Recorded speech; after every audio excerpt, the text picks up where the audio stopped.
Hi, welcome back to the Crypto Hangout, where we talk all things crypto 7 days a week. Before you watch the video, take a second to hit the like and subscribe button to help us reach 100 subscribers by December. Thanks for clicking the video. Enjoy. Welcome back, everybody. It's Crypto Crane. We're back here for another edition of the news. Today is August the 20th, Friday, 2021, and I have some news articles for you guys today. Um, I'm posting and doing the news a little late today. Had a very busy day today, so we'll go ahead and get started over some of these articles that we have. Okay, let's see here. So we have Binance is now requiring KYC for registration for all users. We'll get into that. Japanese crypto exchange Liquid estimated $94 million hack. We have CTFC Brian Quintenz stepping down for a position in a crypto firm, for keeping the trend alive. We have Arianna of A16 and Yield Games. We want to be covering that. And cryptocurrency traders seek damages from Binance after a major outage cost them millions of dollars. We have the second largest mortgage company taking payments in Bitcoin. So this will be big for cryptocurrency adoption going mainstream.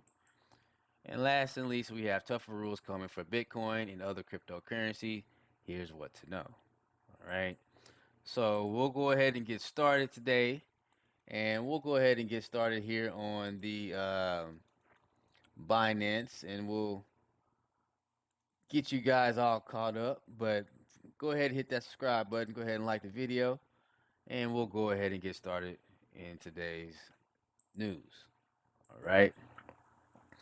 Binance users now required to complete KYC registration.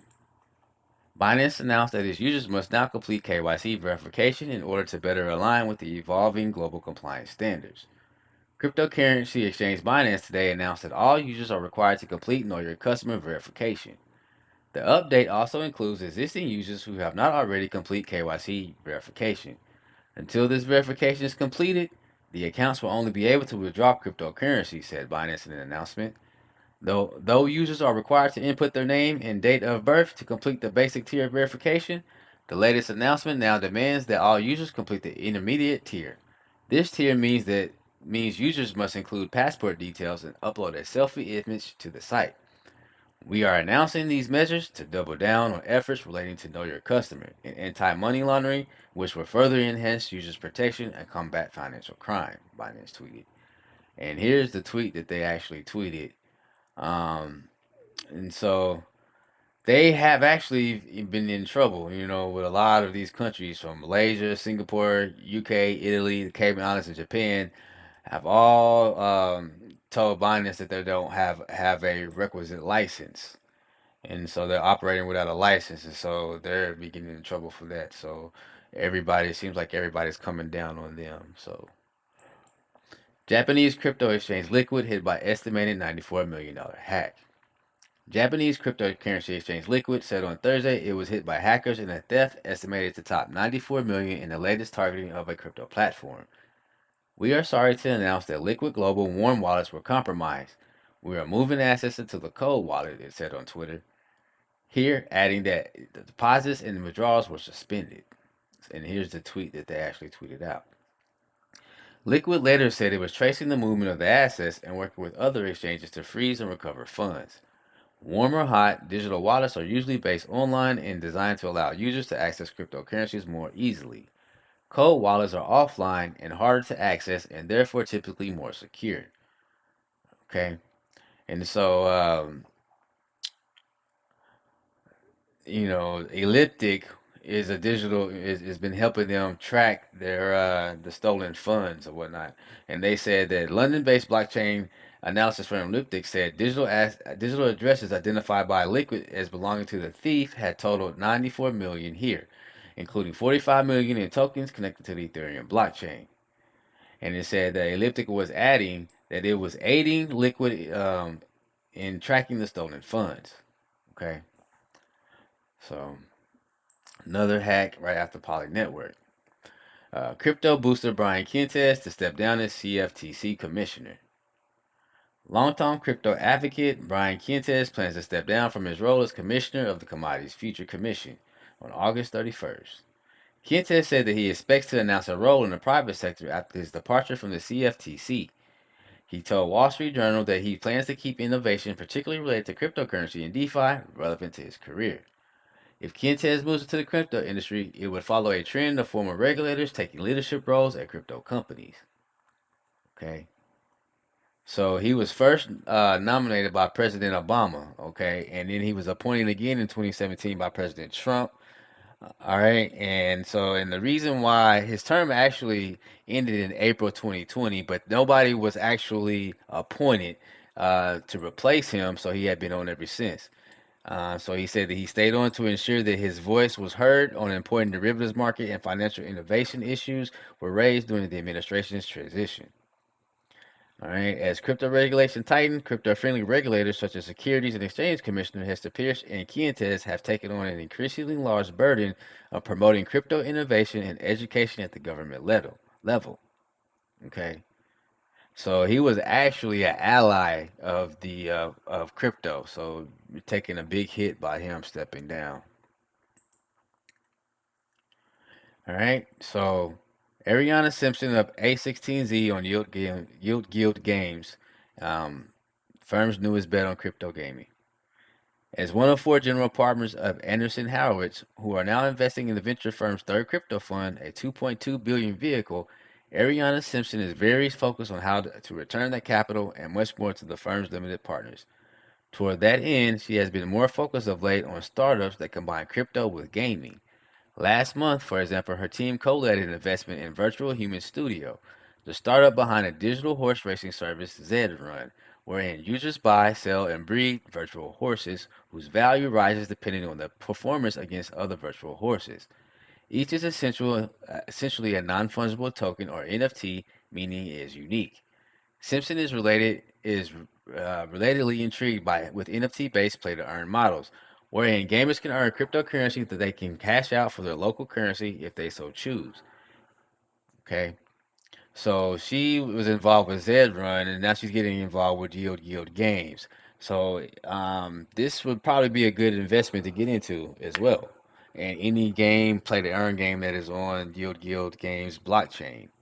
I would probably invest in that, in those coins, those tokens, and also in Yield Game, YGG coin. All right. Second largest U.S. mortgage lender will accept payment in Bitcoin. Wholesale Mortgage announced plans this week to accept cryptocurrency for home loans. In an apparent first for the National Mortgage Company, the company hopes to start accepting Bitcoin in quarter three, and it is currently weighing other digital currencies like Ether. Starting later this year, U.S. homebuyers will have the option to pay for the mortgage in Bitcoin. United Wholesale Mortgage, which made its public debut in January via a special purpose acquisition merger, announced plans this week to accept cryptocurrency for home loans in what is being billed as a first for the national mortgage industry. We've elevated the feasibility and we evaluated the feasibility, and we're looking forward to being the first mortgage company in America to accept cryptocurrency to satisfy mortgage payments, CEO Matt Ishpa said in the company's second quarter earnings call on Monday. That's something that we've been working on, and we're excited that hopefully in quarter three we can actually execute on that before anyone in the country because we are a leader in technology and innovation. Right? So more and more and more, you can see cryptocurrency, and particularly Bitcoin, is becoming adopted by mainstream. Um, so it's here, and more and more companies are going to start getting with the times and start to accept cryptocurrency as payments, and as well as investing into those cryptocurrencies and blockchain and fintech companies. Cryptocurrency traders seek damages from Binance after a major outage cost them millions. Right? When Canadian cryptocurrency trader Fawaz Ahmed saw the price of Ethereum dropping, he knew it was time to get out. Unfortunately for him, he couldn't. Ahmed was trading on Binance, the world's largest digital currency exchange by trading volume. And on May 19th, Binance experienced a major outage, which meant that for about an hour, he was unable to exit his position. That day, Bitcoin and Ethereum posted their biggest one day drop since March 2020, with the entire crypto market losing roughly 1 trillion in value. When prices fell below a certain point, Ahmed's position got wiped out. His personal losses came to about 6 million. This loss was not fair. Ahmed, a 33-year-old who trades full-time, told CNBC, "This is something which was out of my control." Binance's customer service team gave Ahmed an absurdly low offer for compensation, he said. Right? And so he lost $6 million, and they gave him an absurdly low compensation bid to compensate him. And this was their response, and their response to his response. Our policy is fair that we compensate users who experience actual trading losses due to our system's issues, a spokesman said for the firm told CNBC. We do not cover hypothetical, what could have been situations such as unrealized profits. Now, he probably was trying to put a stop loss on or go in to sell, and he couldn't do that. So they should. I mean, how much should he be entitled to of this 6 million? I mean, I kind of get what they're saying, but at the same time, I mean, if he probably wouldn't have lost, but 500,000 or $1 million or maybe 2 million or maybe even 200,000. So who's to say how much he would have lost? And that's the reason why you should have your ducks in a row, finance. Why you shouldn't be crashing down. I mean, you're the number one trading by volume. Why you don't have enough servers to handle any type of volume at any given time? So this is something that you need to think about when you're purchasing cryptocurrencies and not leaving them on the exchange, right? So here we have tougher rules are coming for Bitcoin and other cryptocurrency. Here's what to know. For many people, cryptocurrencies like Bitcoin are part of an exciting and lucrative new financial frontier. But for the country's top market watchdog, Gary Gensler, they seem like the Wild West, and he's promising a crackdown. The market for cryptocurrencies has ballooned, and it is certainly estimated to be worth about 2 trillion, thanks to the exploding popularity of Bitcoin and other virtual money like Dogecoin. Amateur investors, particularly young ones, have started buying and trading cryptocurrencies, attracted to the thrill of big returns. In the past year, the value of Bitcoin has risen 300%, and cryptocurrencies are increasingly also attractive to traditional investors. But the cryptocurrency market is extremely volatile, and even as it becomes more mainstream, it continues to be popular among bad actors. All right, so they're going to talk about who Gary Gensler is and how cryptocurrencies are regulated now, which I wanted to share with you guys. So the market has developed so fast, the regulations haven't kept up. So policymakers have talked about reining in cryptocurrencies under a new regulatory framework for years, but so far that hasn't happened. That leaves millions of people who trade cryptocurrencies and assets related to them without clearly defined rules of trading. It has also complicated life for professional investors and companies that do business with cryptocurrencies. Tiffany J. Smith, a partner with the law firm Hale, who runs a cryptocurrency regulatory practice, helps her clients mitigate risk. In the absence of, definitive regulation that applies to cryptocurrency assets, we work with them to craft policies, procedures, and processes, she says. So, and one of the things too that they also say in this article um, is about the approach to regulation. And I found something interesting in here, and I actually agree with this, so I want to share it with you guys because this actually, in the middle of the paragraph. So far, professional investors say they would actually welcome new regulations, as long as they are not too stringent.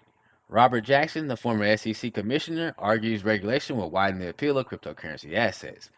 The market will be better off because assuring investors that they are getting the kind of transparent pricing that they are used to in American markets will encourage other investors to consider the possibility of investing in cryptocurrency, he says.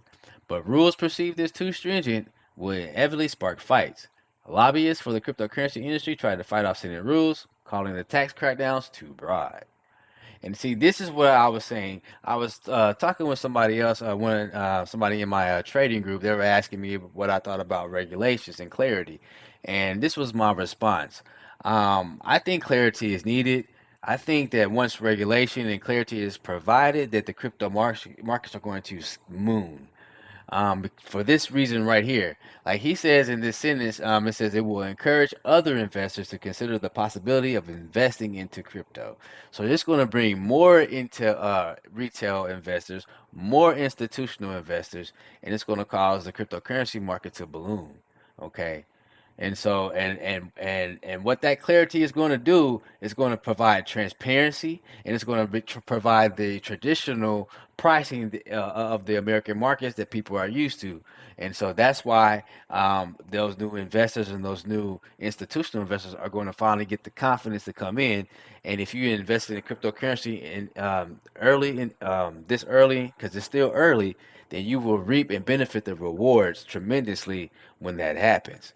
Okay, so that's just something to think about. So, and that will conclude the news for today, August 20th, Friday, 2021.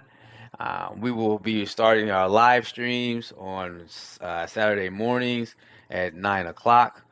For anybody that wants to tune in, we will go over early morning news. We will do chart analysis, and we will have a question and answer.